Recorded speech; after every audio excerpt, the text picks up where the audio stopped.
On this edition of FedGov Today with Francis Rose, cyber advice that's not just for cyber pros post-shutdown. Asking for help is a sign of wisdom, not of weakness. And asking for help may be going up, across, down, or out in the communications. Former federal CISO Greg Touhill on FedGov Today in just a moment. First, though, the end of the shutdown will mean agencies can start contracting at full speed again, but that may take some time after the longest federal government shutdown in history. Mike Darios, the outgoing Deputy Assistant Secretary for Acquisition at the State Department, will tell you what to expect on the new FedGov Today TV. You can watch the show on the FedGov Today YouTube channel anytime, and it's available on our website at fedgovtoday.com. The legislation that will reopen the government includes several important cyber provisions.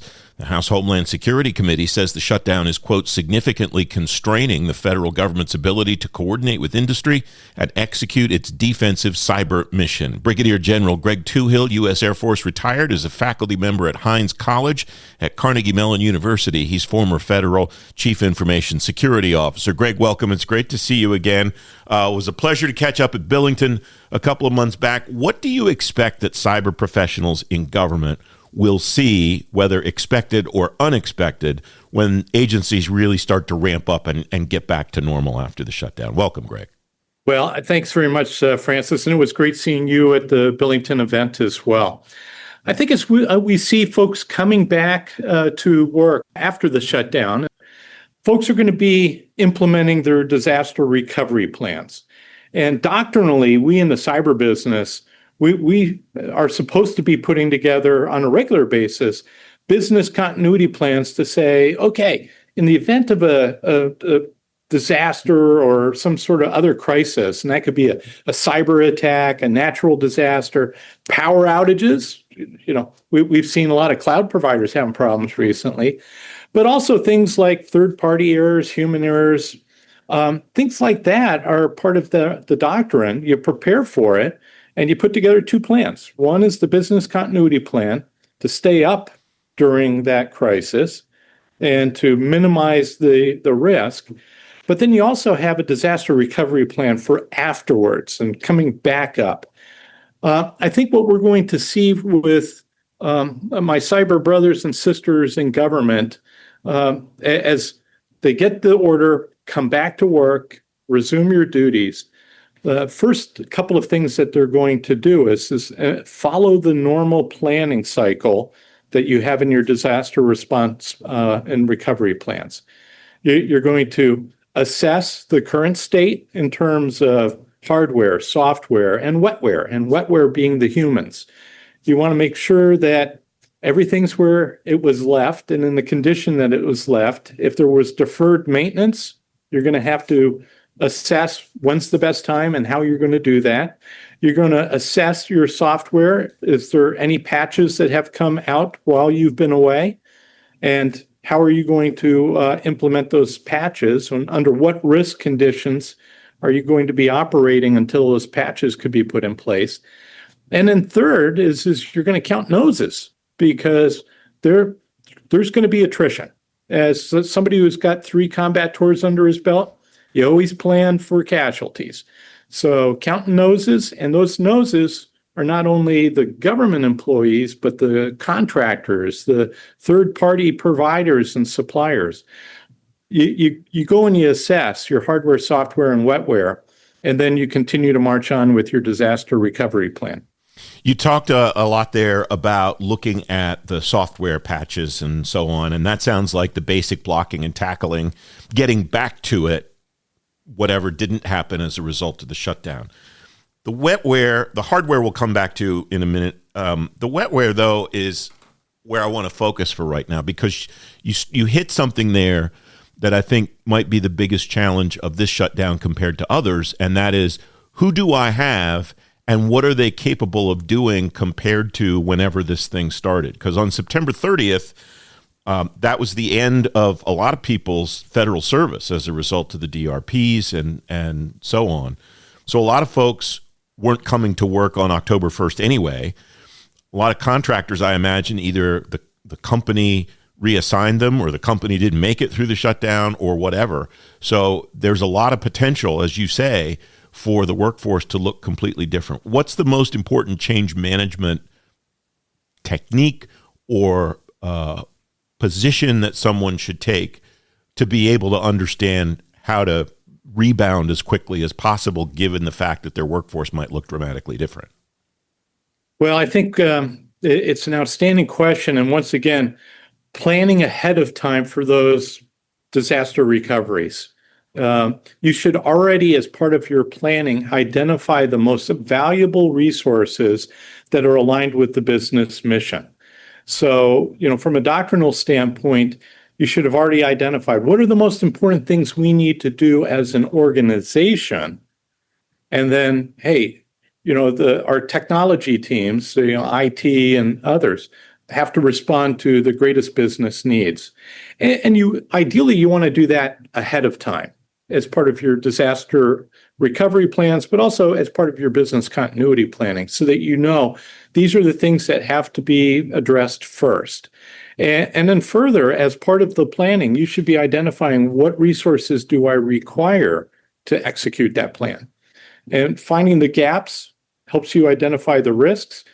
And as you go and you try to rack and stack the priorities, one of the things I told my students last night in the class I had in the Chief Information and Data Officer certification course is you need to be able to communicate in multiple directions. You need to be able to communicate up, and all communication is bidirectional. Up to the leadership. This is what I intend to do, pending your direction to do otherwise. You need to be able to communicate down to the people that work for and with you.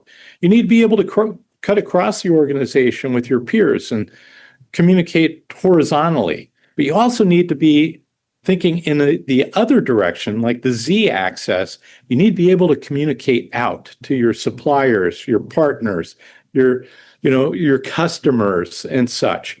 So one of the big challenges for our folks that are going to be returning here shortly is making sure that they, in fact, can rapidly assess, based on their disaster recovery plan, what are the most important things, what do we have as far as gaps, being able to identify when they can resume normal operations. Things like in our business, we talk about recovery time objectives and stuff like that, but being able to, hey, when can I resume normal operations? And when they need help, asking for help is a sign of wisdom, not of weakness. And asking for help may be going up, across, down, or out in the communications.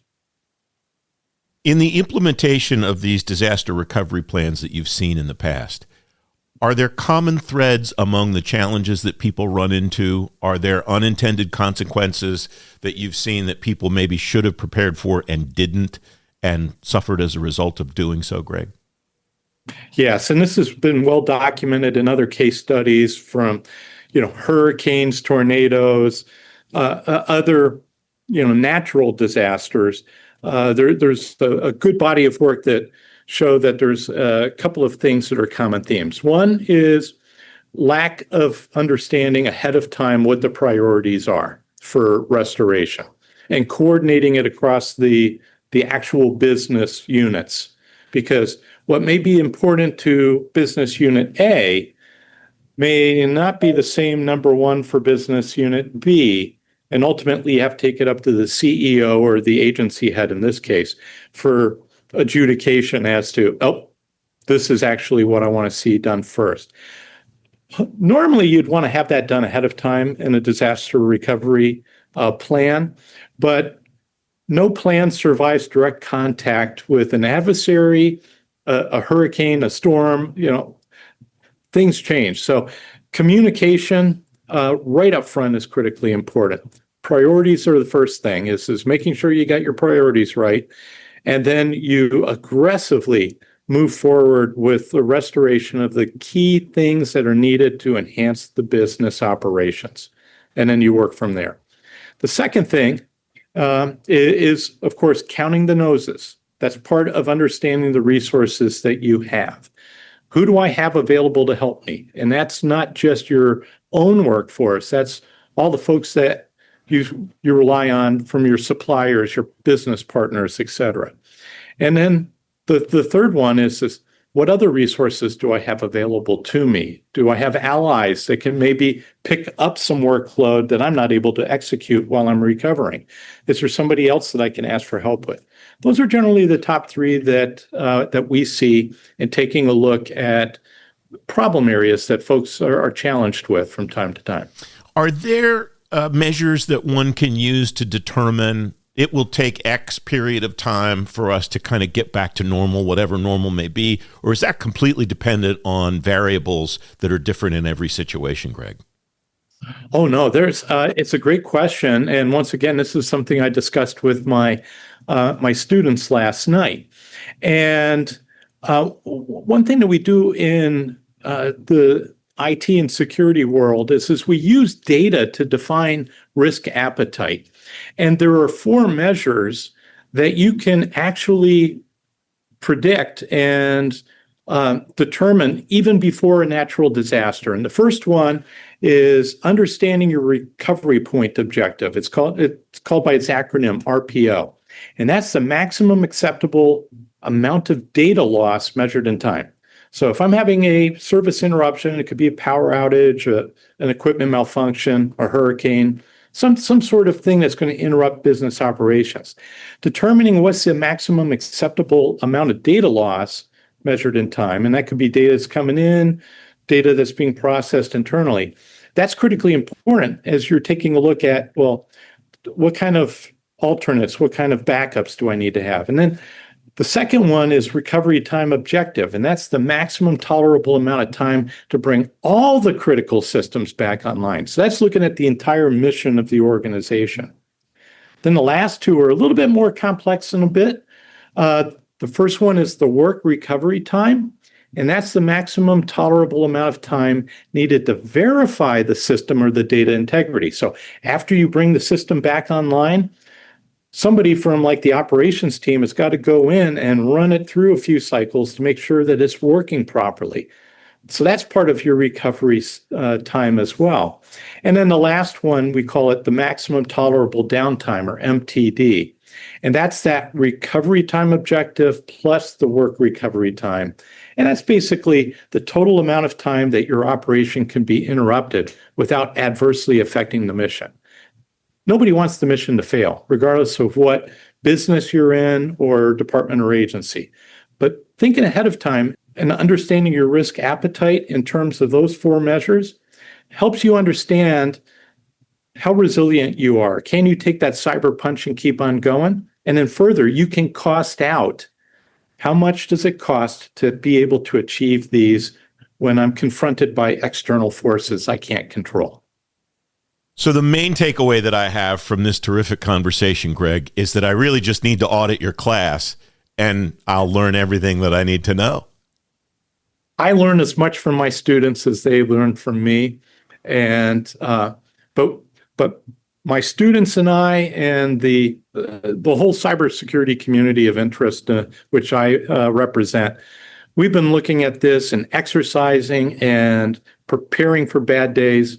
Every day we've been in part of the profession. And as you go and you take a look at putting together the disaster recovery plan, it's more than just the technology, the hardware, the software, and the wetware. There's other things that you factor into there, including morale of your workforce, your customer experience and your customer confidence, brand and reputation. All of those things are critically important, and it's not just for the IT and cyber folks to make that determination. It's an important business function, and those determinations are done through business processes, and when they're decided, they're communicated up, down, across, and out. It's always great to talk to you, Greg. Thank you very much for joining me today. Thanks, Francis. You can read more about the cyber landscape post-shutdown on today's show page at fedgovtoday.com.